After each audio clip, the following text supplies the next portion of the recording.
Thermopile. पहली कक्षा में हमने देखा तीन प्रकार के प्रभाव देखे हमने। कौन कौन से प्रभाव? सीबेक प्रभाव, पेल्टियर प्रभाव और थॉमसन प्रभाव, जो ताप पर आधारित है। यदि हम तापांतर उत्पन्न करते हैं तो धारा प्रवाहित होती है, जैसे कि सीबेक प्रभाव में कहा गया था। तो इसी का अब देखते हैं हम अनुप्रयोग, जिसमें बता रही थी कि हम उसका उपयोग किसके रूप में कर सकते हैं? थर्मोपाइल के रूप में कर सकते हैं, या ताप विद्युत पुंज के रूप में किया जा सकता है। ये क्या है? आपका ऊष्मीय विकिरण के मापन में इसका उपयोग होता है। तो अब देखते हैं ताप विद्युत प्रभाव का उपयोग, जिसमें से है आपका मेन थर्मोपाइल। थर्मोपाइल का काम क्या रहता है? ये ऊष्मीय विकिरण का क्या करता है? मापन करता है कि कितने, मतलब कोई भी यदि वस्तु है उसका ताप उत्सर्जित हो रही है उससे, तो हम इसके द्वारा ये बता सकते हैं कि उसका ताप कितना होगा। तो ये किस पर आधारित है, किस सिद्धांत पर आधारित है आपका थर्मोपाइल? ताप विद्युत प्रभाव पर ही आधारित है। जैसे कि सीबेक प्रभाव में कहा गया था, क्या कहा गया था सीबेक प्रभाव में? कि यदि हम क्या करते हैं, हम दो धातुओं का युग्म बनाते हैं और उनके संधियों के मध्य क्या उत्पन्न करते हैं? तापांतर उत्पन्न करते हैं। उस स्थिति में क्या होने लगता है? संधियों पर विद्युत वाहक बल उत्पन्न होता है, जिसको हम क्या कहते हैं? क्या कहते हैं? ताप विद्युत वाहक बल कहते हैं, और जिसके कारण उसमें से धारा प्रवाहित होने लगती है। तो इस प्रभाव का उपयोग हम ऊष्मीय विकिरण के मापन में कर सकते हैं। तो थर्मोपाइल का बनावट इस प्रकार से होती है। एक शंकु बना होता है पीतल का,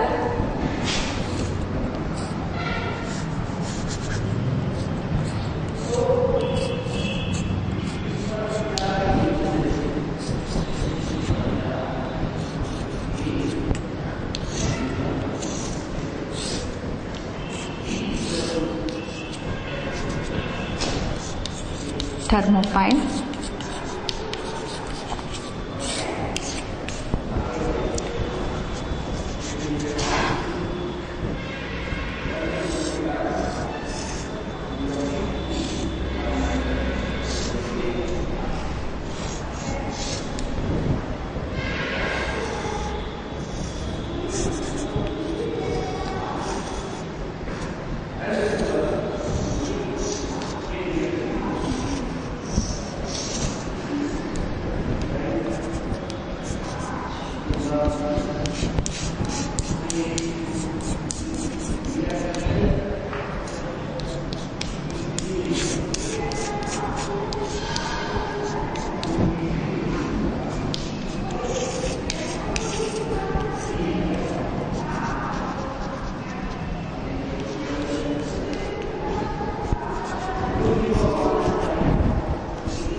इस प्रकार की इसकी बनावट होती है। किसकी?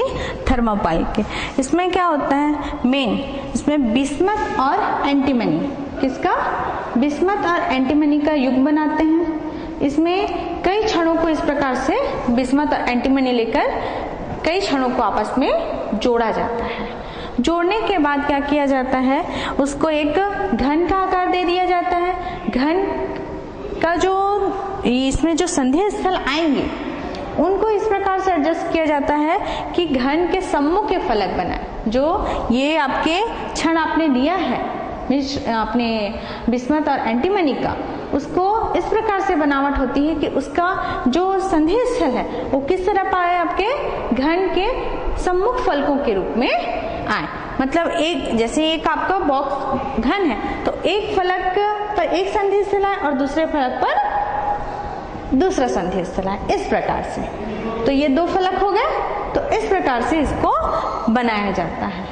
और इसको फिर क्या कर दिया जाता है? इसको एक पीतल का जो शंकु बना के इससे अटैच कर देते हैं, पीतल का शंकु करके, और पीछे इसके जो दूसरा भाग होता है संधि स्थल, दूसरे भाग में एक क्या है? पीतल का ढक्कन लगा दिया जाता है।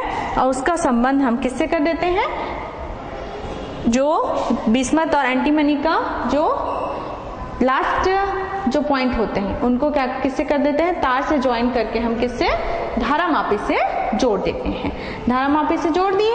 अब क्या होगा, जैसे ऊष्मीय विकिरण आपतित होगी। इसमें एक और बात है कि इसमें जो सामने वाला फलक होता है जिस पर ऊष्मा आपतित होगी वो वाला भाग को काला कर देते हैं ताकि पूरा का पूरा जो ऊष्मीय विकिरण उस पर ही केंद्रित हो, मतलब उस संधि स्थल पर ही आपतित हो। और दूसरे भाग में क्या रख दिया जाता है, दूसरा संधि में पीतल का ढक्कन, मतलब वो क्या कर देगा, एक में केंद्रित होगा एक भाग में और दूसरे भाग में वो परावर्तित हो जाएगा।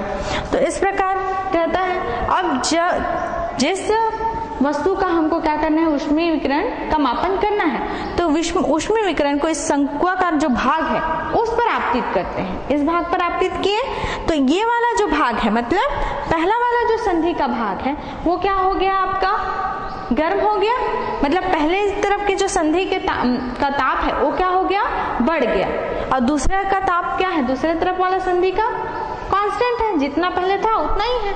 तो बढ़ किसका रहा है, इस तरफ जो शंक्वाकार भाग है उसका ताप क्रमशः क्या हो रहा है, बढ़ रहा है, जिसके कारण क्या उत्पन्न हो जाएगा, संधि स्थलों के बीच क्या उत्पन्न होगा, तापांतर उत्पन्न होगा। और तापांतर उत्पन्न होने के कारण सीबेक प्रभाव से उसमें धारा प्रवाहित होने लगेगी। तो वो धारा का मान हमने इसको किससे जोड़ा हुआ है, धारामापी से जोड़ा हुआ है, तो हम धारामापी से उस धारा का मान नोट कर सकते हैं। तो ये आपका थर्मोपाइल की क्रियाविधि हो गई कि किस प्रकार कार्य करता है। तो इसमें क्या करेंगे, जैसे हम इसके द्वारा अज्ञात जो वस्तु है उसका ताप कैसे निकालेंगे उसको देखते हैं। हम सबसे पहले क्या करते हैं, जिन वस्तुओं का ताप हमको मालूम है, ज्ञात है, उस ताप की वस्तु को इसके सामने रख के हम धारा का मान नोट कर लेते हैं। मतलब आप थीटा के साथ किसका मान नोट करोगे, धारा आई का मान नोट करते जाएंगे, मतलब ज्ञात ताप की वस्तुओं को रखते जाएंगे और उसके संगत हम धारामापी से धारा का मान नोट कर लेंगे। तो इस प्रकार क्या है, थीटा और आई के बीच एक कर्व मिलेगा, हमको ग्राफ मिलेगा। ये पहला प्रोसेस हो गया। उसके बाद क्या करेंगे, जिस वस्तु का ताप हमको नहीं मालूम है, मतलब अज्ञात वस्तु का ताप हमको निकालना है, उस वस्तु को इसको सामने रखेंगे और ये देखेंगे कि उसमें धारामापी में कितना मान आता है। तो उसको हम किससे संबंधित करेंगे, जो हमने ज्ञात ताप निकाला है, जो कर्व खींचा है, उस कर्व में देखेंगे कि कहाँ पर आता है। इसके द्वारा हम क्या कर सकते हैं, फिर अज्ञात जो वस्तु है उसका ताप नोट कर सकते हैं। पहले हमने क्या किया, ज्ञात वस्तुओं का ताप निकाल लिया, उसके लिए एक अंशांकित क्या कर दिया, कर्व खींच लिया थीटा और आई के बीच। उसके बाद हमने क्या किया, अज्ञात वस्तु को रखा, उसके ताप के साथ में क्या किया, धारामापी के द्वारा धारा का मान नोट कर लिया और उसको किससे संबंधित किया, हमने थीटा और आई के बीच ग्राफ खींचा है उसमें हमने उसको देखा कि कहाँ पर आता है। तो उसके द्वारा हमने किसका मान निकाला, अज्ञात वस्तु का ताप हमने इसके निकाल लिया। तो ये है आपका ऊष्मा विकिरण के मापन में किसका उपयोग, थर्मोपाइल का उपयोग किया जाता है। तो इसमें कम से कम अधिक से अधिक आप इस ताप का मान इसके द्वारा आप निकाल सकते हैं। तो जैसे आपका 300 से आपका कम है, 300 सेंटीग्रेड से यदि नीचे का ताप है, तो ताप जो आपने ताप युग्म लिया है उसमें बस अंतर आ जाएगा। जैसे आपका 300 सेंटीग्रेड से नीचे है तो आप लोहा और कांस्टेंशन युग्म लेंगे। उसी प्रकार यदि 300 से 600 सेंटीग्रेड है तो आप किसका लेंगे, निकेल और लोहा का युग्म लेंगे। और यदि 600 सेंटीग्रेड से अधिक है, मतलब अधिक ताप का मापन करना है, तो उस समय आप किसका लेंगे, प्लेटिनम और इरिडियम धातु का युग्म बनाएंगे। तो ये है आपका थर्मोपाइल और इसके द्वारा हम किस प्रकार से मापन, अज्ञात वस्तु के ताप का मापन कर सकते हैं। इसी प्रकार इसका जो ताप विद्युत प्रभाव का और उपयोग हो सकता है, किस रूप में हो सकता है, विद्युत शक्ति उत्पन्न करने में। क्योंकि इसमें क्या होता है, आपका ताप के द्वारा क्या उत्पन्न हो रहा है, धारा उत्पन्न हो रही है। तो इसका उपयोग हम, जैसे ग्रामीण इलाके हैं जहाँ विद्युत सप्लाई नहीं हो सकती वहाँ इसका आप यूज कर सकते हैं। तो ये आपका इसका उपयोग हो गया ताप विद्युत प्रभाव का। तो ये आपका जो चैप्टर था ताप विद्युत प्रभाव या ऊष्मा का विद्युत धारा का ऊष्मीय प्रभाव यहाँ समाप्त होता है। धन्यवाद।